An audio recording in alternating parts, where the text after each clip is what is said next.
Okay, तो अब हम देखते हैं कि हम डिस्कस कर रहे हैं why does Myanmar matter to India. And in this discussion now we will be looking at north east insurgency. North east insurgency is one of the region because of which Myanmar matters to India. Now, what exactly is this Northeast insurgency? Let us understand that. तो north east insurgency का मतलब क्या होता है उसको समझते हैं. देखो, बात ऐसी है कि इसको समझने के लिए हम लोग नक्सलाइट्स का एग्जाम्पल पहले डिस्कस करते हैं. You might be aware of the red corridor, जो आपका छत्तीसगढ़ हो गया या बक्सर का जो इलाका है, वहां पे आप देखते हैं कि नक्सलवाद है. मतलब ये आपका वेस्ट बंगाल से तेलंगाना होते हुए फिर थोड़ा बहुत महाराष्ट्र भी हो गया. तो यहाँ पे जितने भी ये डेंस फॉरेस्ट के इलाके हैं भारत के अंदर, जो रेड कॉरिडोर है, within the deep jungles, deep dense forest, there still we have lots of tribal people living over there. And उन ट्राइबल पीपल ने क्या किया, हथियार उठा लिया. उन्होंने हथियार क्यों उठाए? देखो, बात ऐसी है कि भारत सरकार जो है, चाहे वो केंद्र की सरकार हो या राज्य की सरकारें हो, वो they are penetrating within the deep jungles for the development activity. They are building industries within the deep remote areas. Roads का कंस्ट्रक्शन हो रहा है, इंडस्ट्रीज का कंस्ट्रक्शन हो रहा है. वहां से रिसोर्सेस निकाले जा रहे हैं, वहां से रिसोर्सेस को भी निकाला जा रहा है. चाहे फिर वो लकड़ियां हो, टिम्बर्स क्यों ना हो, या अदर रिसोर्सेस क्यों ना हो, which is needed for some sort of manufacturing. And उस वजह से जो रेड कॉरिडोर के जो नक्सलवाद हैं, उनका ये कहना है कि सरकार उनकी जमीनें हथिया नहीं सकती है, उनके रिसोर्सेस को सरकार छीन नहीं सकती है. एंड उस वजह से उन्होंने एक जंग छेड़ी. और जंग उन्होंने कुछ इस प्रकार की छेड़ी कि उन्होंने हथियार उठा लिए. उनको हथियारों की सप्लाई भी कराई गई from the communist groups. Bharat में भी कम्युनिस्ट पार्टीज है ना, तो कम्युनिस्ट ग्रुप्स ने उनको हथियार पहुंचाए, जिसकी वजह से उन्होंने सरकार के खिलाफ एक जंग छेड़ दिया. तो अब उन रेड कॉरिडोर के अलोंग जो भी कंस्ट्रक्शन एक्टिविटी हो रही है या कोई भी डेवलपमेंट एक्टिविटी हो रही है, तो these Naxalites, they cause lots of damage to it. उन्होंने दिन दहाड़े नेताओं की हत्या कर दी, सिटिंग एमएलए की हत्या कर दी, जो ब्यूरोक्रेट्स है उनका दिन दहाड़े मर्डर कर दिया. पता चला कि एक एक दिन में 20-20 मर्डर हो रहे हैं. इस तरीके, इतना भीषण ये हो गया था, मतलब इतना खूंखार जो नक्सलाइट्स का जो कहर था, इतना खूंखार हो गया था. तो that was something which is similar to north east insurgency. अब नॉर्थ ईस्ट इंसर्जेंसी में क्या हो रहा है कि ये जो भी ग्रुप्स हैं, इंसर्जेंट ग्रुप्स, ये करते क्या है कि ये म्यांमार के बॉर्डर, मतलब भारत और म्यांमार का जो बॉर्डर है, हमने ऑलरेडी देखा कि भारत म्यांमार का border, it is full of hilly regions, Purvanchal hills, and it is covered by tropical dense forest. तो जो भारत म्यांमार का बॉर्डर है वो घना जंगल है, पहाड़ी इलाका है, घना जंगल है. एंड जो मिलिटेंट्स हैं उनके लिए छुपने का वो एक परफेक्ट स्पॉट है. तो यहाँ से हम एक और एग्जांपल डिस्कस करते हैं तो आपको और थोड़ा सा आइडिया लगेगा. हम डिस्कस कर रहे हैं कि what is meant by insurgent groups, what is north east insurgency. तो उसको समझने के लिए हमने नक्सलवाद का एक आइडिया समझा. अब हम भारत पाकिस्तान का एक आइडिया समझते हैं. आपको पता है कि कश्मीर के along we have POK, Pakistan occupied Kashmir. तो पीओके में आप देखते हैं कि टेरर कैंप्स, आज भी टेरर कैंप्स वहां पे मौजूद हैं. मतलब पाकिस्तान क्या कर रहा है, फंड कर रहा है. पाकिस्तान की जो मिलिट्री है, ISI, it is funding the terror camps, जहाँ पे कि बड़े मात्रा में वहाँ के जो बेरोजगार लड़के हैं उनको उठा लिया जाता है और उनको ट्रेनिंग दी जाती है. एकदम मिलिट्री लेवल की ट्रेनिंग दी जाती है. और ट्रेनिंग देने का पर्पस क्या है कि कश्मीर जाओ और आतंक फैलाओ. इस तरीके की वहां पे एक्टिविटीज आपको देखने को मिलती है. तो होता क्या है कि भारत के बॉर्डर पे, मतलब with in with in the jurisdiction of Pakistan, वहां पे हॉटस्पॉट्स बना दिए गए हैं, वहां पे ट्रेनिंग की जाती है, एंड वहां से ट्रेंड मिलिटेंट्स को डिप्लॉय कर दिया जाता है, इनफिल्ट्रेट कर दिया जाता है within the India, Bharat के बॉर्डर के अंदर उनको भेज दिया जाता है, एंड वो फिर अपना वहां पे गंद फैलाते हैं, मतलब वॉयलेंस क्रिएट करते हैं, डिस्टरबेंसेस क्रिएट करते हैं। And the similar kind of an activity is happening in the north east as well. North east में भी इसी प्रकार की एक्टिविटीज आपको देखने को मिल रही है, जहाँ पे कि भारत म्यांमार का जो बॉर्डर है, तो म्यांमार के अंदर, बॉर्डर रीजन म्यांमार के अंदर काफी सारे जो इंसर्जेंट ग्रुप्स हैं उन्होंने अपना ठिकाना बना रखा है, वहां पे उनको रहना खाना पीना फंड मिलता है, उनको उनको इलीगल आर्म्स की भी सप्लाई होती है, वहां से वो ट्रेनिंग ले लेके नॉर्थ ईस्ट के अंदर एंटर करते हैं, एंड वहां पे फिर वो डिस्टरबेंसेस क्रिएट करते हैं। अच्छा, इसका मैं एक आपको प्रमाण भी दे सकता हूँ, क्योंकि आप पूछ सकते हैं कि मैं इतने दावे के साथ ऐसा कैसे कह सकता हूँ कि म्यांमार से जो इंसर्जेंट ग्रुप्स हैं वो नॉर्थ ईस्ट में आके दंगे फैला रहे हैं या वॉयलेंस क्रिएट कर रहे हैं। इसका सबसे बड़ा एग्जाम्पल है Manipur crisis.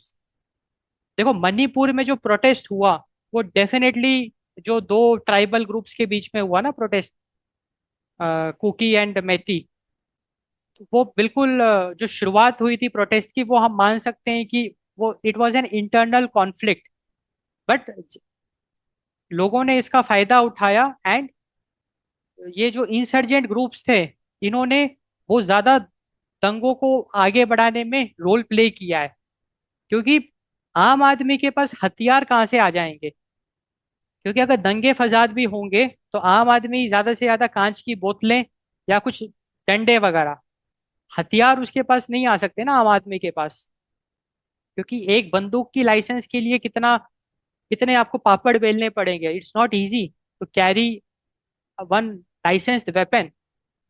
It takes lots of procedures you have to follow, lots of documentation works you have to complete to get even a licensed weapon. And how come we see that in the protest of northeast between like in the Manipur, we saw people equipped with weapons.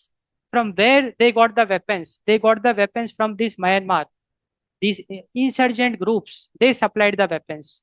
And hence, now we have seen that ये जो भी north east insurgency है, it is serious, it is a very big challenge in front of India, and not just about the Manipur crisis but also Arunachal Pradesh, Nagaland, Manipur and Mizoram, यहाँ पे हमको illegal arm supply, बंदूकें या जो वेपन्स की सप्लाई हम देखते हैं, ड्रग ट्रैफिकिंग, नारकोटिक ट्रैफिकिंग, ये सारी एक्टिविटीज हमको देखने को मिलती है। And who is carrying them out? these insurgent groups who are residing in Myanmar, they are carrying this out, and hence there is a need, and that is why Myanmar becomes very important for India to handle northeast insurgency। North east insurgency को handle करना भारत के लिए एक बहुत बड़ा challenge है। अब यहाँ पे हम एक और बहुत इंपॉर्टेंट पॉइंट डिस्कस करते हैं। अगर हम म्यांमार की बात करें, तो म्यांमार इज ए कंट्री, जैसे भारत एक कंट्री है, कंट्री के अंदर क्या होता है, स्टेट्स होते हैं, हम लैंड को स्टेट्स में ब्रेक करते हैं। इसी प्रकार से म्यांमार के अंदर भी you will see states. We have something called as Sagaing state, we have something called as Kachin state, we have something called as Shan state. इस तरीके से म्यांमार में भी आपको स्टेट्स देखने को मिलते हैं। अब ये जो सैगिंग रीजन है, it is it directly comes under the border. ये जो भारत म्यांमार का बॉर्डर है, ये जो रीजन है, that is the Sagaing region, and this region along with the catching state। अच्छा, Kachin state, it shares the boundary with the China, it shares the border with the China. फिर पिछले कुछ सालों में हमने देखा है कि चाइना जो है वो, ये जो नॉर्थ ईस्ट इंसर्जेंट ग्रुप्स हैं जो म्यांमार में छुप के भारत पे अटैक करते हैं, तो चाइना उनको फंड कर रहा है। एक तरफ तो चाइना पाकिस्तान को फंड कर रहा है, इसका क्या एविडेंस है? इसका एविडेंस है ऑपरेशन सिंदूर। जब ऑपरेशन सिंदूर हुआ तो हमने देखा कि चाइना के एयरफोर्स भारत के खिलाफ खड़ी हो गई, एंड कुछ वेपन्स हमको देखने को मिले। ड्रोन्स जो पाकिस्तान ने यूज किया भारत के खिलाफ, वो सब चाइनीज मेड ड्रोन्स थे, चाइनीज मैन्युफैक्चर्ड ड्रोन्स थे। तो चाइना एक तरफ तो पाकिस्तान को फंड कर रहा है, एक तरफ वो म्यांमार को भी फंड कर रहा है, कैचिंग स्टेट को वो फंड कर रहा है चाइना। एंड यहाँ पे जो इंसर्जेंट ग्रुप्स है वो फिर इस रास्ते भारत के बॉर्डर में एंटर कर रहे हैं, एंड वो सारी इलीगल एक्टिविटीज को परफॉर्म कर रहे हैं। तो sagging state and catching state, these provide an ideal sanctuary for Indian insurgent groups. And the reason for that is the, एक तो ज्योग्राफी। हमने देखा कि ये जो बॉर्डर है भारत म्यांमार का border, hilly regions, Purvanchal hills covered with dense tropical forest, and जो घना जंगल होता है वो छुपने का सबसे अच्छा स्पॉट माना जाता है। तो ये जो भी इनफिल्ट्रेट, मतलब ये जो भी आपके मिलिटेंट्स हैं, इंसर्जेंट ग्रुप्स हैं, वो इलीगल एक्टिविटीज कैरी आउट करते हैं एंड यहाँ पे आके छुप जाते हैं। एंड एक और बहुत बड़ा कारण है, that is the weak administration. अब म्यांमार की अगर हम बात करें, 2021 में we saw the military coup. उसका मतलब म्यांमार में 2021 में जो डेमोक्रेटिक गवर्नमेंट थी वो गिर गई, एंड जो सारी पावर है वो चली गई with in certain groups. these are like different military groups. They are controlling some part of Myanmar. So one of the group is controlling one region of the Myanmar, another group is controlling another region of the Myanmar. तो Myanmar में अब ये हालत हो गई कि जो military troops हैं, they are ruling the Myanmar. So we have different military organizations which has a control of a certain region of Myanmar. Because of that, the governance की वहां पे वाट लग गई, वहां पे गवर्नेंस की वाट लग गई, वहां पे एडमिनिस्ट्रेशन बहुत कमजोर हो गया। So weak administration along with the geography, it makes the sagging state and catching state as an ideal sanctuary for Indian insurgent groups. तो हम डिस्कस कर रहे हैं कि why Myanmar serves as a safe haven. मतलब कि why only Myanmar? अगर insurgent groups Nepal में भी छुप सकते हैं या भूटान में रह के भी दंगे फैला सकते हैं, गंद फैला सकते हैं, तो उन्होंने म्यांमार को ही क्यों चुना? क्योंकि हमने ऑलरेडी देखा म्यांमार की ज्योग्राफी एंड वीक एडमिनिस्ट्रेशन। क्योंकि नेपाल का बॉर्डर जो है वो, मतलब नेपाल की सरकार अभी भी भारत के साथ है, और भूटान और भारत के तो बहुत अच्छे संबंध हैं। अब भारत म्यांमार के साथ अगर संबंध बनाना भी चाहे तो किसके साथ बनाएगा? क्योंकि वहां पे एक वेल एस्टेब्लिश्ड सरकार तो है नहीं, मतलब अगर वो है भी तो उसके पास पावर नहीं है। So we are discussing why Myanmar serves as a safe haven. So for decades Myanmar's dense jungles, rugged terrain, and weak administration, especially in the Sagaing region and the catching state, which shares the border with the China catching state. So it provided an ideal sanctuary for Indian insurgent groups. तो इन लोगों ने कुछ मतलब strategies या tactics अपनाई थी insurgent groups ने, वो भी हम डिस्कस कर लेते हैं। So they follow something called as the hit and run strategy. तो what is this hit and run strategy? Militants, they launch ambushes, मतलब कि वो छुपके सी बॉर्डर में घुस के वार करते हैं, और बिजनेसेस को भी एग्जॉर्ट करते हैं भारत के अंदर, एंड फिर वो वापस बॉर्डर क्रॉस करके म्यांमार में आके छुप जाते हैं। So that is hit and run strategy. Hit करो वापस आ जाओ, हिट करो वापस आ जाओ। So militants, they launched ambushes, or they also exhorted the businesses in India. And then they, once launching the attack, they came back, then quickly reiterated, then quickly retreated across the border. मतलब attack करके वो वापस Myanmar में आके छुप जाते थे। दूसरा यहाँ पे बहुत इंपॉर्टेंट एस्पेक्ट है, Like why Myanmar serves as a safe haven? Because of jurisdictional immunity. Because of jurisdictional immunity.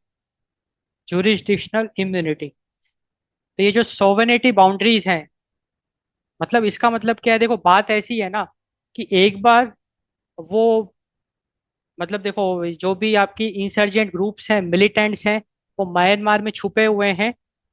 Bharat वो जाते हैं बॉर्डर क्रॉस करके, दंगा फसाद करते हैं, इलीगल एक्टिविटीज करते हैं, वापस आ जाते हैं म्यांमार के अंदर बॉर्डर।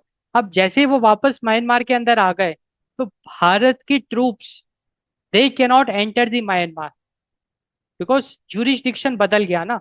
म्यांमार के अंदर भारत की आर्मी का, इंडियन आर्मी का कोई जुरिस्डिक्शन नहीं है। तो एक बार अगर वो ट्रूप्स, अगर वो मिलिटेंट्स वापस अगर म्यांमार में आ गए, तो फिर उनको एक जुडिशियल इम्यूनिटी मिल गई, उनको एक सेफ्टी मिल गई। इजीली उन पे अटैक लॉन्च नहीं किया जा सकता, क्योंकि अगर भारत के अंदर वो पकड़े गए, तब तो भारत कुछ भी कर सकता है, वो तो भारत का जुरिस्डिक्शन है उसके अंदर। बट अगर वो उन्होंने बॉर्डर क्रॉस कर लिया और म्यांमार अगर पहुंच गए, मतलब जैसे बॉर्डर क्रॉस किया तो वो म्यांमार के अंदर आ गए, तो फिर they will get jurisdictional immunity, and that is also one of the reason why Myanmar serves as a safe haven. So the sovereignty boundaries, it historically shielded these groups from direct pursuit by Indian security forces.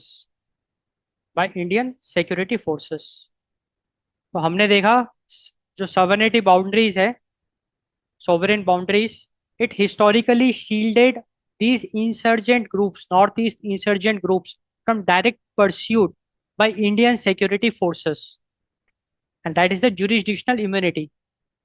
And in सब कारणों की वजह से ये जो insurgent groups हैं, they established training camps and infrastructure in Myanmar along the India Myanmar border. So insurgent groups, they established semi-permanent training camps, weapon caches, मतलब कि weapons को रखने का store houses, and operational bases in Myanmar nearby to the India-Myanmar border, allowing these training camps to recruit, train, and regroup without disruption. So जो insurgent groups हैं, they established, so insurgent groups, they established semi-permanent training camps. They established semi-permanent training camps. They established, like the insurgent groups, they established weapon cache, weapons, मतलब store houses, weapon store houses and operational bases in Myanmar, allowing them to, like allowing these insurgent groups to recruit, allowing them to train, and allowing them to regroup without any disruption. तो हमने देखा कि जो Bharat Myanmar का जो border है, उसकी geography की वजह से, like the Purvanchal hills and the dense tropical forest, and also because of jurisdictional immunity.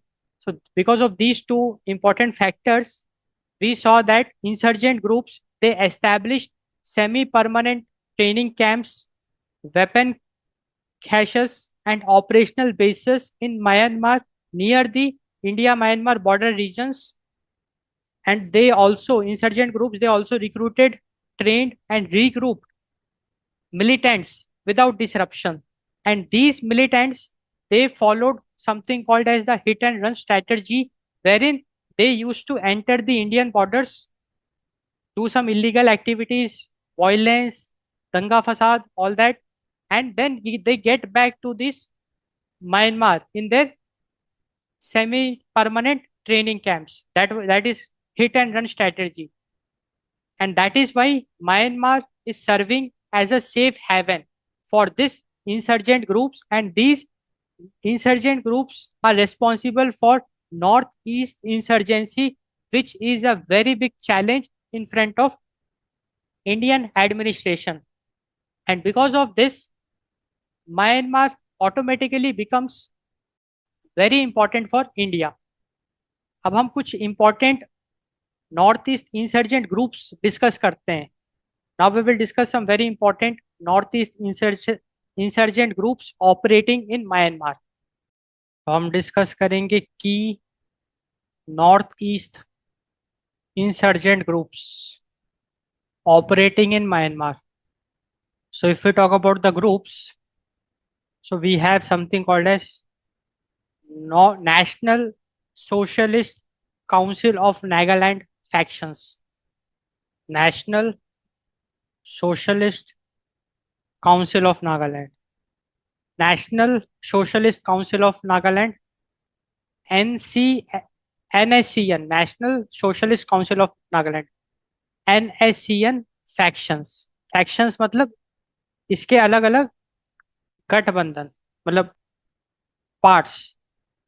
तो बेसिकली देखो बात ऐसी है ना कि जो भी नॉर्थ ईस्ट इंसर्जेंट ग्रुप्स हैं, they are in fight against the government. जिस तरीके से हमने देखा नक्सल नक्सलाइट्स की लड़ाई थी वहां की सरकार के खिलाफ.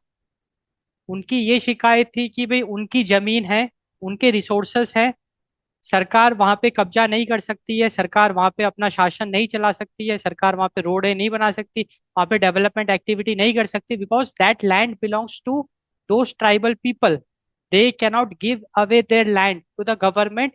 And that was the main core issue for the entire Naxal dispute. इसी तरीके से भारत और पाकिस्तान की अगर हम बात करें तो लड़ाई क्यों है, क्यों पाकिस्तान जो है इतना, मतलब आईएसआई पाकिस्तान की जो मिलिट्री है वो क्यों इतना ज्यादा फंडिंग कर रहा है in building terror camps in the PoK, and why it is supplying militants on a daily basis. The reason is that because of the land. They feel that Kashmir belongs to Pakistan. Kashmir should be the part of Pakistan, and that is why they are just creating violence. The same is applicable in the Northeast insurgency, wherein these Northeast insurgent groups, they have a complaint that the regions, the northeastern regions, especially the border regions, it belongs to the tribal people over there, and they don't want government to interfere. They don't want कि सरकार वहां पे उस जगह को कब्जा ले, वहां पे रोड बनाए, कंस्ट्रक्शन का काम करे, इंफ्रास्ट्रक्चर डेवलप करे. People don't want that. Tribal people say that वो जगह उनकी है, उस जगह पे उनका पूरा हक है, पूरा अधिकार है, एंड वो जगह वो सरकार के साथ शेयर नहीं करना चाहते हैं. एंड वो वही लड़ाई की वजह है. एंड इसीलिए काफी सारे आपको इंसर्जेंट ग्रुप्स देखने को मिलेंगे. जैसे अभी हम डिस्कस कर रहे हैं national socialist council of Nagaland factions, हम डिस्कस करेंगे united liberation front of Assam independent, हम डिस्कस करेंगे valley groups of Manipur, people's liberation army and people's revolutionary part of Kangleipak. So these are like some very important northeast insurgent groups who are raising voice against the government, against the administration, with a complaint that those land which the government is trying to occupy for some development work, for some constructing some projects, some infrastructure activities, these people don't want that. So that is the idea. तो अब हम discuss करते हैं national socialist council of Nagaland factions. तो इसका जो एक faction है that is NSCN K, national socialist council of Nagaland K, and here K stands for खैपलैंग.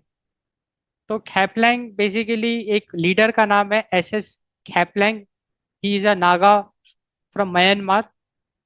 ये जो फैक्शन है इसने जो म्यांमार का सैगिंग रीजन है, देर It established its bases and एक तागा हेडक्वार्टर उन्होंने सेटअप कर रखा है।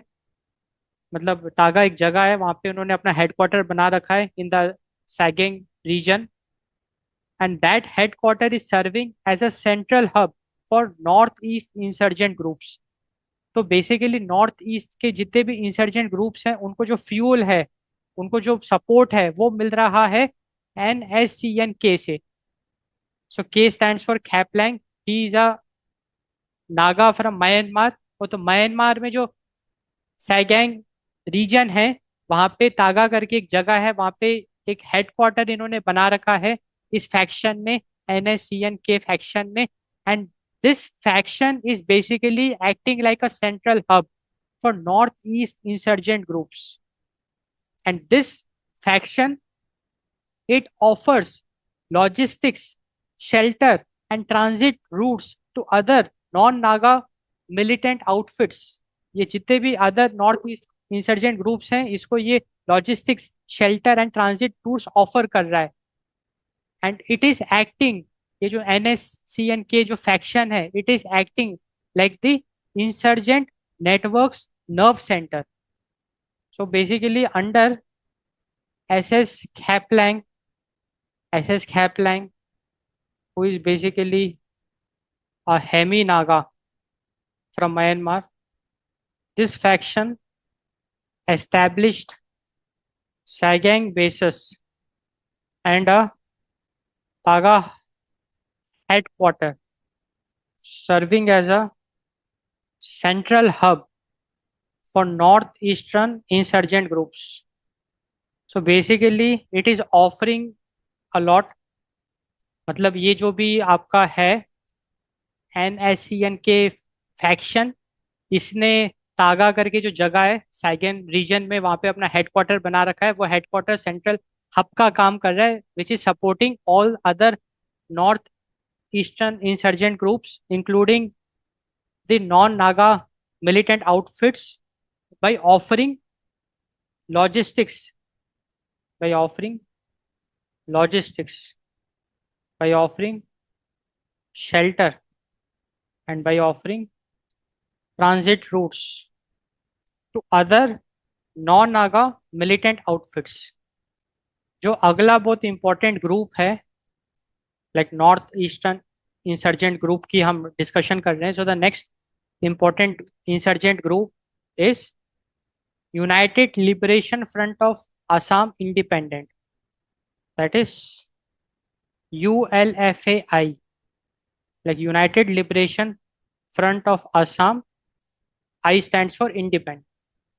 तो जैसा नाम बता रहा है, ये जो भी इंसर्जेंट ग्रुप है, इसका मेन काम है असम को लिबरेट करना। मतलब असम में दंगा फसाद फैलाना, असम में डिस्टरबेंसेस क्रिएट करना। So the main focus is Assam, Assam में इंसर्जेंसी कॉज करना, ये इस इंसर्जेंट ग्रुप का काम है। तो इसको भी हम समझ लेते हैं, की points. So it is led by Paresh Baruah, it is led by Paresh Barrow, and it maintains its primary hideouts and bases in northern Myanmar forest. तो जो नॉर्दर्न म्यांमार है, वहाँ के जंगलों में ये लोग छुपते हैं एंड वहाँ से ही ये ऑपरेट करते हैं बेसिकली। एंड इस इंसर्जेंट ग्रुप का मेन मकसद है असम, असम को ये टारगेट करता है ग्रुप। एंड ये जो म्यांमार के सेफ हेवन्स हैं, it allowed this group to even survive Indian military operations like operation all clear in Bhutan. Bharat की मिलिट्री ने भूटान में एक ऑपरेशन ऑल क्लियर लॉन्च किया, जिसका मकसद ये था कि नॉर्थ ईस्ट इंसर्जेंट ग्रुप्स को तबाह कर देना, including the United liberation front of Assam independent. But वो बच निकला। बच क्यों निकला? Because of safe haven. North जो नदरन म्यांमार के जंगलों में वो जाके छुप गया, तो भारत की मिलिट्री को भी वहां तक पहुंचना, एक तो जुरिस्डिक्शनल इम्यूनिटी उनको मिल गई, United liberation front of Assam को। एंड घने जंगलों में ऑपरेशंस परफॉर्म करना is very challenging even for Indian military, and that is why they still exist. So these safe havens, it allowed United Liberation Front of Assam Independent to survive intensive military crackdown like the Operation All Clear in Bhutan. मतलब कि ये जो भी group था वो operation all clear जो भारत की military ने लॉन्च किया था उससे भी बच निकला। एंड कैसे बच निकला? By shifting their entire command structure into Myanmar's ungoverned spaces, jurisdictional immunity into Myanmar's ungoverned spaces। तो हमने दो ग्रुप डिस्कस किए, एक और ग्रुप अभी हमको डिस्कस करना है। So now we will look at some more groups, northeast insurgent groups. So we have something called as valley groups of Myanmar. Oh, sorry, valley groups of Manipur. So in valley groups of Manipur, we have two very important groups that we will be discussing. So first one is the PLA, that's the People's Liberation Army. People's Liberation Army, PLA. And the second one is People's Revolutionary Party of Kanglai Pak, that is PRIPAK। तो ये दो काफी important groups हैं मणिपुर के। ये north east insurgent groups हैं, PLA एंड PRIPAK, people's liberation army and people's revolutionary party of Kangleipak. तो जैसे आप देख पा रहे हैं कि ये जो भी नॉर्थ ईस्ट इंसर्जेंट ग्रुप्स हैं इनका एक ही काम है कि जो ट्राइबल पीपल हैं जो उतने पढ़े लिखे नहीं है उनको सरकार के खिलाफ भड़काना एंड एक आंदोलन खड़ा करना। तो ये जितने भी इंसर्जेंट ग्रुप्स हैं इनका आंदोलन सरकार के खिलाफ है। इनका ये कहना है कि जो जमीनें हैं, जो रिसोर्सेस हैं, it belongs to these people and they don't want government to take over it. So they are in a fight against the government. And ये जो भी ग्रुप्स अभी हमने डिस्कस किए हैं, valley groups of Myanmar, they are basically Meitei valley insurgent groups. They are Meitei, like Meitei valley insurgent groups, Meitei valley insurgent groups. देखो हम लोग ना इसीलिए भी ग्रुप्स डिस्कस कर रहे हैं क्योंकि न्यूज में ये इनके नाम आप बार बार देखोगे। तो जो भी हम यहाँ पे ग्रुप्स डिस्कस कर रहे हैं they are very important and you will see them in the news. जब भी कोई घटना घटेगी इनमें से किसी ग्रुप्स का नाम आपको देखने को मिलेगा। So it's very important for us to know about them. So Meitei valley insurgent groups, so we saw people's liberation army and people's revolutionary party of Kangleipak. अब ये जो इंसर्जेंट ग्रुप्स हैं they set up extensive base camps in Myanmar Sagaing region. So these groups they set up extensive base camps in Myanmar's Sangang state, Sangang region। And एक और ये इसीलिए भी important है क्योंकि जो मैते वैली इंसर्जेंट ग्रुप्स हैं, स्पेशली दीज टू ग्रुप्स, ये इतने खतरनाक कि इन्होंने भारत की मिलिट्री पे अटैक कर दिया था 2015 में, जिसकी वजह से ये बहुत ज्यादा भारत की सरकार के रडार में है। So these groups they used these bases which they set up in Myanmar's Sagaing region. They used these bases। मैं यहीं पे continuation लिख सकता हूँ। To carry out, मतलब these groups they set up extensive base camps in Myanmar's Sagaing region to execute lethal strikes in Myanmar। lethal strikes in Manipur। क्योंकि ये मणिपुर के इंसर्जेंट ग्रुप्स हैं, मैते वाले इंसर्जेंट ग्रुप्स, तो ये दंगा फसाद मणिपुर में करेंगे। तो they executed lethal strikes in Manipur. तो हमने देखा ना कि एक ग्रुप का फोकस नागालैंड था, एक ग्रुप का फोकस असम था, इन ग्रुप्स का फोकस मणिपुर है। तो इस तरीके से अलग अलग राज्यों के लिए अलग अलग इंसर्जेंट ग्रुप्स काम कर रहे हैं, एंड सबका बेस जो है वो है म्यांमार। एंड दे ऑल्सो, ये जो ग्रुप है, they also carried out some dangerous operations. The 2015 ambush on an Indian army convoy in Chandel, and ये लोग वही hit and run strategy follow करते थे। तो ये क्या करते थे कि मणिपुर में लीथल स्ट्राइक्स कैरी आउट करते थे। इन्होंने इंडियन आर्मी का जो कॉन्वो था चंदेल में, उसको अटैक कर दिया, एंड फिर वो वापस भाग के अपने कैंप्स में आ जाते थे जो म्यांमार में स्थित होता था। सो हिट एंड रन स्ट्रैटेजी इन्होंने फॉलो किया, and these are the reasons because of which India, Myanmar, like Myanmar becomes very important for India. Northeast insurgency is a very big challenge in front of Indian administration. हमने देखा कि किस तरीके से जो groups हैं, north east insurgent groups, like हमने discuss किया national socialist council of Nagaland, उसका एक फैक्शन हमने डिस्कस किया national socialist council of Nagaland, Khaplang. इसने भी सैगैंग रीजन इन म्यांमार में तागा करके एक जगह है, वहां पे अपना हेडक्वार्टर बना रखा है। एंड ये जो इंसर्जेंट ग्रुप है, इसका ने जो हेडक्वार्टर बना रखा था, हमने डिस्कस किया था, it became the central hub, जहाँ पे it provided all kind of support to all other north east insurgent groups including the non Naga militant outfits. And हमने डिस्कस किया united liberation front of Assam independent, इसने भी अपने safe havens बना रखे थे Sagaing state region of Myanmar, northern Myanmar forest, इसका target था Assam. It was able to survive the operation all clear launched by the Indian military इन भूटान।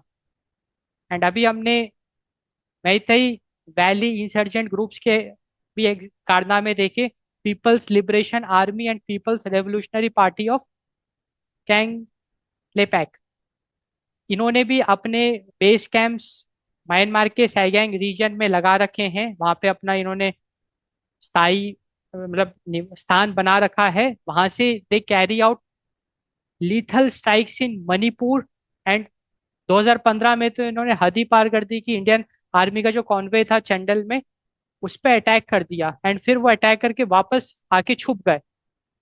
अब इस तरीके के अटैक हमने कश्मीर साइड में देखे हैं।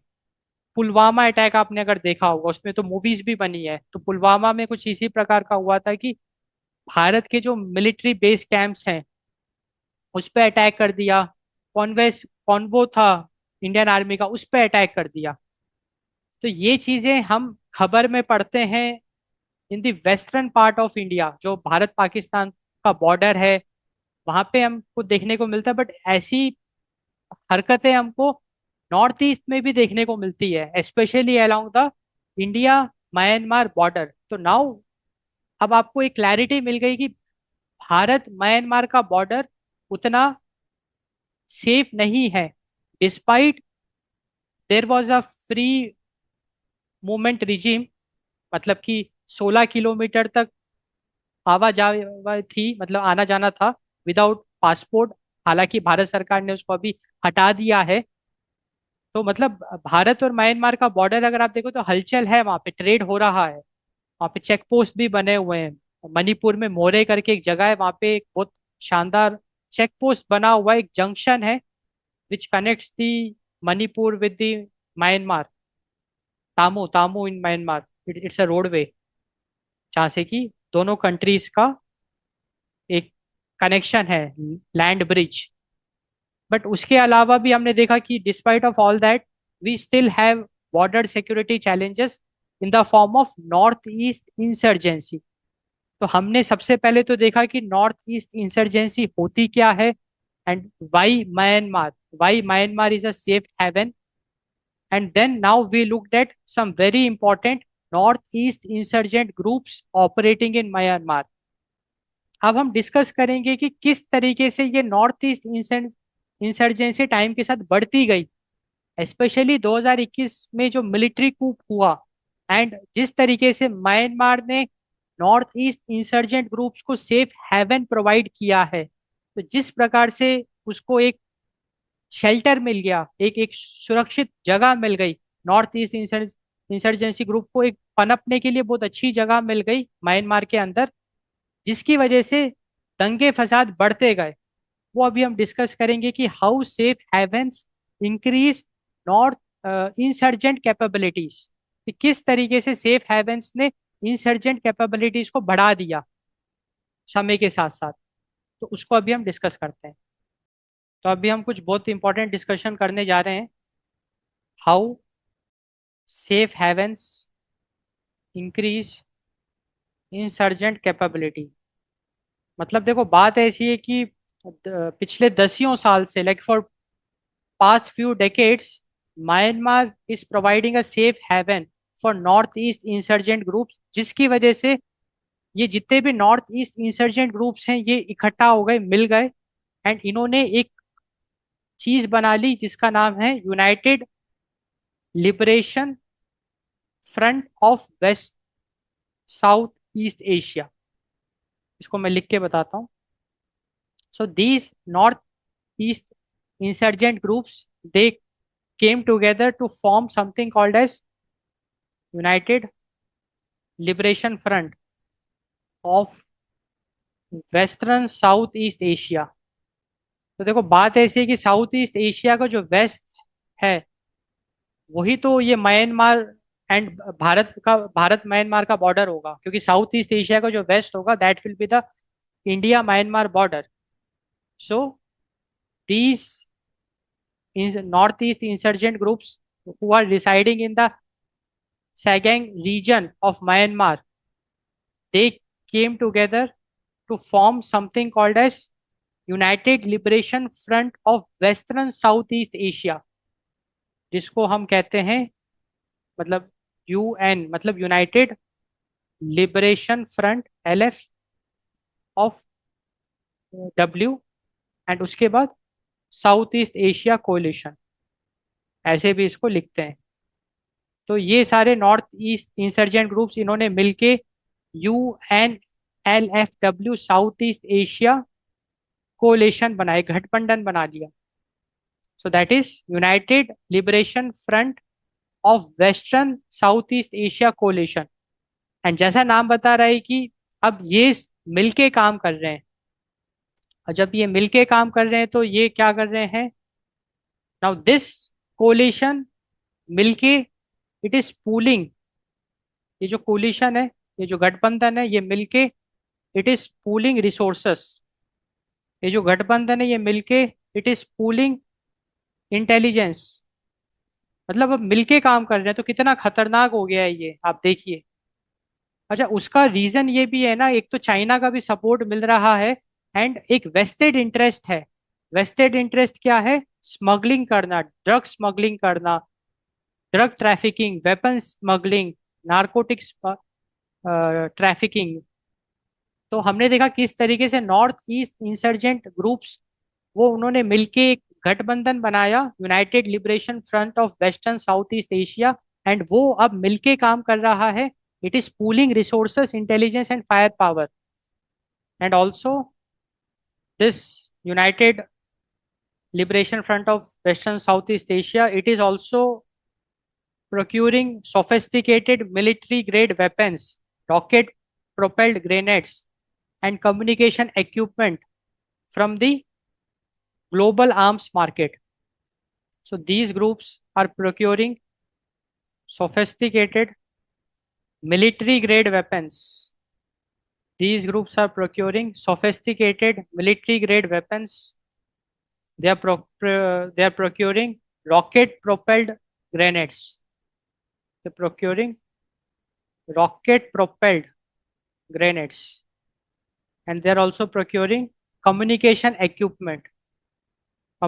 equipments straight away from illicit global arms markets. Illicit मतलब illegal global arms markets। और अगर हम ग्लोबल आर्म्स मार्केट्स की बात करें तो we have Thai Cambodia border networks. मतलब एग्जांपल्स की अगर हम बात करें ग्लोबल आर्म्स मार्केट्स की, तो थाई कंबोडिया मतलब थाईलैंड और कंबोडिया का जो बॉर्डर है, it is the illicit global arms markets. Thai Cambodia border networks. And एक और एग्जांपल है WA स्टेट, ये मतलब एक स्टेट का नाम है। तो these are like illicit global arms markets. तो बात ऐसी हो रही है कि 2015 में ये नॉर्थ ईस्ट इंसर्जेंट ग्रुप्स ये एक साथ आए, इन्होंने एक गठबंधन बनाया, United liberation front of Western South East Asia.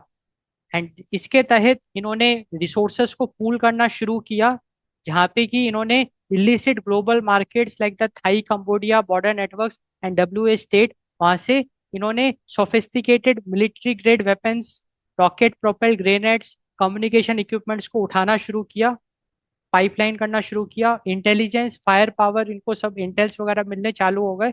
And purpose क्या था? नॉर्थ ईस्ट इंसर्जेंसी, भारत में वायलेंस क्रिएट करना, जो सरकारी प्रोजेक्ट्स हैं उसमें बाधा डालना, एंड दंगे फसाद करना। एंड बेसिकली इनको सरवाइव करने के लिए फिनेंशियल स्टेबिलिटी की भी ज़रूरत है। तो इनको फिनेंशियल सस्टेनेबिलिटी भी मिल गई। तो इनको फिनेंशियल सस्टेनेबिलिटी कैसे मिली वो भी देख लेते हैं। क्योंकि कोई भी अगर इंसर्जेंट ग्रुप है या गठबंधन भी अगर वो बना रहे हैं, तो financial sustainability is very important. So the main source of financial sustainability was translation, like transnational crimes within safe havens. So translation crimes within safe havens, इसका क्या मतलब है? इसका मतलब ये है कि ये जो इंसर्जेंट ग्रुप है ये म्यांमार में रह के भारत में क्राइम कर रहे हैं। विद इन सेफ हेवन्स मतलब residing in Myanmar, they are using the hit and run strategy. They are penetrating the border, getting inside India, doing crime, and getting back to the safe haven. So translation crimes within safe havens. And what are those crimes? If we look at the examples of that, cross border extortion, मतलब लूट मचा देना। मान के चलो कि border cross करके वहां पे जो कोई अगर पैसे वाला है या कोई बड़ा एंटरप्रेन्योर है, उद्योगपति है, तो उसको लूट लिया। So cross border extortion is one example. And taxing the golden triangle drug traffickers is also a transnational crime. क्योंकि देखो सबसे पहले तो, अच्छा इसका मतलब क्या है पहले वो देखते हैं। Taxing global, taxing golden triangle, क्योंकि हम golden triangle already already discuss कर चुके हैं। Myanmar is a part of golden triangle. Golden triangle में हमने देखा था तीन कंट्रीज हैं, Myanmar, Thailand and Laos, Laos, Laos. And these three countries are the major drug producing hub of the world. अब हो क्या रहा है कि Myanmar being a part of golden triangle, when it is illegally supplying drug to India via the border, it is taxing the drugs। तो सबसे पहले तो ड्रग को मतलब सप्लाई करना ही बहुत बड़ा जुर्म है। उसके साथ साथ ये टैक्स भी इकट्ठा कर रहे हैं ये लोग, ये जो भी इंसर्जेंट ग्रुप्स हैं, दे आर, जब वो ड्रग ट्रैफिकिंग करते हैं, so they are taking extra tax also. And वो जो टैक्स वो एक्स्ट्रा ले रहे हैं, from there they are getting the financial sustainability. तो जो ड्रग ट्रैफिकर्स हैं उनको टैक्स करने का ये लोग काम कर रहे हैं।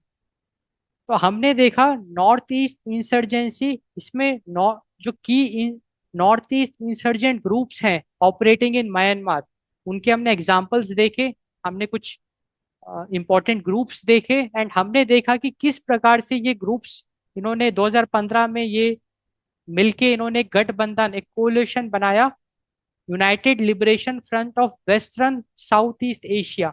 उसके तहत इन्होंने जो ब्लैक मार्केट है, Thai Cambodia border network, WA state, वहां से इलिसिट ग्लोबल आर्म्स मार्केट से मिलिट्री, मतलब क्या कहते हैं, वेपन्स, आर्म वेपन्स को स्मगल किया। एंड किस तरीके से इन्होंने जो ड्रग ट्रैफिकिंग करी वहां से इन्होंने टैक्स लेना शुरू किया, जो आर्म्स स्मगल किए वहां से टैक्स इन्होंने बटोरना शुरू किया। एंड क्रॉस बॉर्डर, इसकी स्पेलिंग मैं सही कर देता हूँ, cross border, cross border extortion करके दे अटेंड फाइनेंशियल सस्टेनेबिलिटी। अब हम डिस्कस करते हैं काउंटर मेजर्स, मतलब कि भारत सरकार ने, भारत का जो एडमिनिस्ट्रेशन है उसने क्या काउंटर मेजर्स लिए हैं। बिकॉज हमने देखा ना कि नॉर्थ ईस्ट इंसर्जेंसी भारत के सामने एक बहुत बड़ा चैलेंज है। एंड किस प्रकार से ये जितने भी नॉर्थ ईस्ट इंसर्जेंट ग्रुप्स हैं 2015 में ये इकट्ठा हो गए एंड इन्होंने एक गठबंधन बना लिया। एंड ये दंगा फसाद फैला ही रहे हैं। मतलब 2015 में तो इन्होंने भारत की जो इंडियन मिलिट्री का जो कॉन्वे था उस पर अटैक कर दिया। उसके बाद भी कुछ ना कुछ ये कर रहे हैं। एंड मणिपुर क्राइसिस में तो हमने देखा कि किस तरीके से इन लोगों ने वेपन्स की सप्लाई कर दी। तो ये सब कुछ बहुत इंपॉर्टेंट हमने ऑब्जर्वेशंस देखे। तो अब सवाल यही हमारे सामने है कि भारत सरकार ने क्या कदम उठाए हैं to fight against these north east insurgent groups. So as counter measures, if we talk about, so we have done something called as cross border strikes. Cross border strikes. अब क्रॉस बॉर्डर स्ट्राइक, तो देखो बात ऐसी है कि जून 2015 में हमने already देखा कि ये जो नॉर्थ ईस्ट इंसर्जेंट ग्रुप्स है इन्होंने एक एम्बुश अटैक किया, एक डेडली एम्बुश अटैक किया ऑन द इंडियन ट्रूप्स। जो इंडियन मिलिट्री का जो कॉन्वे था, इंडियन आर्मी का जो कॉन्वे था उस पर अटैक कर दिया। एंड उसके जवाबी कार्रवाई में the Indian army special forces, so Bharat की आर्मी के जो स्पेशल फोर्सेस हैं उन्होंने मतलब जवाबी कार्रवाई में it conducted a precise cross border operation into Myanmar. तो हमारे स्पेशल फोर्सेस म्यांमार एंटर कर गए और precise cross border operation perform किया to neutralise the base camps of these northeast insurgent groups, to destroy the insurgent camps. So in June 2015, following a deadly ambush on Indian troops, the Indian Army's Special Forces conducted a precise cross-border operation into Myanmar to destroy insurgent camps. So Indian Army के जो special forces हैं they performed a precise cross border operation. तो वो हमारे special forces they entered inside Myanmar, identified the insurgent camps and destroyed it. तो ये था जवाबी कार्रवाई। अब जैसे आपने देखा ऑपरेशन सिंदूर, तो जब पहलगाम में बहुत एक दर्दनाक टेरर अटैक हमको देखने को मिला, उसकी जवाबी कार्रवाई में हमने ऑपरेशन सिंदूर देखा। ये पहलगाम हम बात कर रहे हैं कश्मीर की, जम्मू कश्मीर। जो पाकिस्तानी टेररिस्ट थे उन्होंने हद पार कर दी, वो एक घिनौना टेरर अटैक उन्होंने किया। उसकी जवाबी कार्रवाई में हमने ऑपरेशन सिंदूर देखा। तो ऑपरेशन सिंदूर में बेसिकली हमने क्या किया, जो हमारी फोर्सेस थी, हमारी मिलिट्री थी, उन्होंने ये जितने भी टेरर कैंप्स हैं, हमने ऑलरेडी डिस्कस किया ना पाकिस्तान ऑक्यूपाइड कश्मीर में काफी सारे टेरर कैंप्स हैं, तो उन्होंने सारे टेरर कैंप्स को डिस्ट्रॉय कर दिया। लाइक 9 से 10 टेरर कैंप्स को उन्होंने पूरी तरीके से तबाह कर दिया। तो इसी प्रकार का क्रॉस बॉर्डर स्ट्राइक हमको देखने को मिला जवाबी कार्रवाई में 2015 में। जो इंसर्जेंट ग्रुप्स ने जो हमारे इंडियन ट्रूप्स पे डायरेक्टली अटैक किया था कॉन्वे पे, उसकी जवाबी कार्रवाई में हमने देखा कि हमारे जो स्पेशल फोर्सेस हैं वो म्यांमार में घुस के प्रिसाइज क्रॉस बॉर्डर ऑपरेशन किया to destroy the insurgent camps. इसके साथ साथ अगर हम काउंटर मेजर्स की बात करें, So India conducted coordinated military operations. Coordinated military operations. तो अब ये कोऑर्डिनेटेड मिलिट्री ऑपरेशंस क्या है, इसको समझते हैं। तो बेसिकली कोऑर्डिनेटेड मिलिट्री ऑपरेशंस का मतलब ये है कि भारत की army, Indian army and Myanmar की मिलिट्री, जिसको हम कहते हैं तत्मादार, तो Indian army and Myanmar military they came together and they launched joint operation which was called as Operation Sunrise to target and dismantle insurgent camps in border regions. तो ये काफी बड़ा हमको ऑपरेशन देखने को मिला, ऑपरेशन सनराइज, जिसमें कि Indian army and Myanmar military they came together and उन्होंने म्यांमार के अंदर जो सेफ हेवन्स हैं, जहाँ पे इंसर्जेंट ग्रुप्स ने अपना कैंप्स लगा रखे हैं, उसको चुन चुन के डिस्ट्रॉय कर दिया। तो ये काफी एक इम्पोर्टेंट महत्वपूर्ण काउंटर मेजर हमको देखने को मिल रहा है from the Indian administration, where in the Indian army and the Myanmar military which is also called as Tatmadav, they came together and they later they launched joint actions. Indian Army and military, Myanmar military, they launched joint actions such as Operation Sunrise to target and dismantle insurgent camps in border regions. तो हमने देखा कि किस तरीके से Indian administration ने भी काफी बड़े कदम उठाए, उन्होंने क्रॉस बॉर्डर स्ट्राइक्स किया, उन्होंने कोऑर्डिनेटेड मिलिट्री ऑपरेशंस भी परफॉर्म किया, like Operation Sunrise, where it collaborated with the Myanmar military to target and dismantle insurgent camps in border regions. अब इंडियन एडमिनिस्ट्रेशन के सामने एक बहुत बड़ा चैलेंज है, that is the coup. So now we are discussing the current crisis in front of the Indian administration, and this crisis we have post 2021. So following the 2021 military coup in Myanmar, we saw there is an internal civil war between the Myanmar military and democratic organizations like the People's Defense Forces and ethnic armed organizations. And these conflict, these internal civil war, it has deeply altered the landscape. मतलब it led to the weak governance, weak administration, जिसकी वजह से जो north east insurgent groups हैं उनको और power मिल गई and Bharat के सामने और ज्यादा मुसीबतें खड़ी हो गई. So following the 2021 military group in Myanmar, the internal civil war between the Myanmar military, between the People's Defense Forces, जो कि प्रो डेमोक्रेटिक ऑर्गेनाइजेशन है, and between the ethnic armed organisations.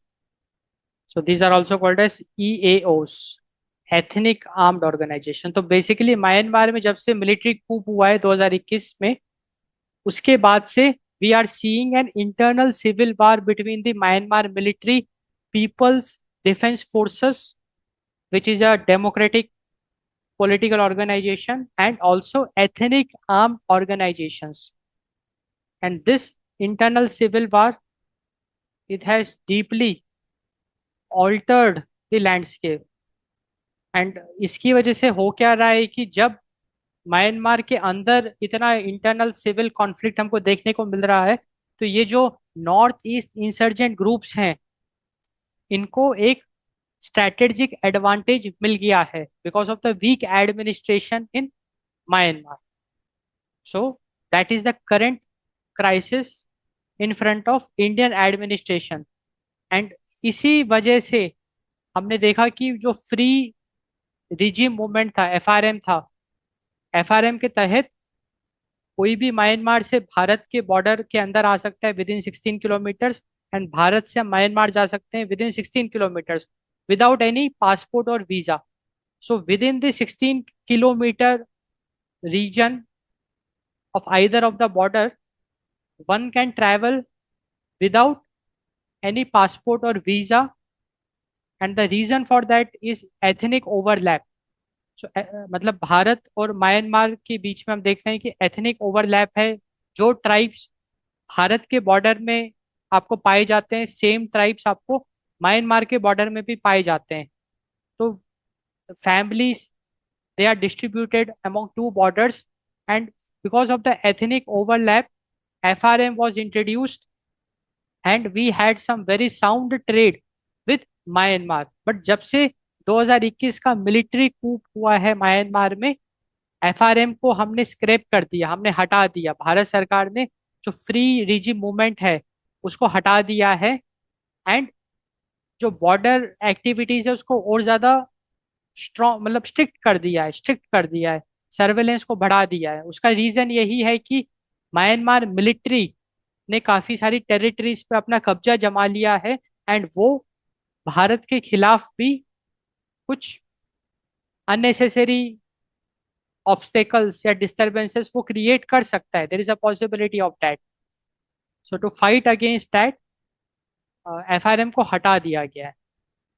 तो हमने डिस्कस किया नॉर्थ ईस्ट इंसर्जेंसी। तो अब हमको north east insurgency होता क्या है, किसकी वजह से हो रहा है, ग्रुप्स हमने देखा कैसे हो रहा है, एंड जो उन्होंने गठबंधन बनाया हमने उसका डेंजर भी फील किया, कितना it can be so much dangerous. And हमने काउंटर मेजर्स भी डिस्कस किए। मतलब काउंटर मेजर्स मतलब भारत सरकार ने क्या कदम उठाया to fight against the north east insurgency, and we also looked at the current crisis following the 2021 military coup in Myanmar.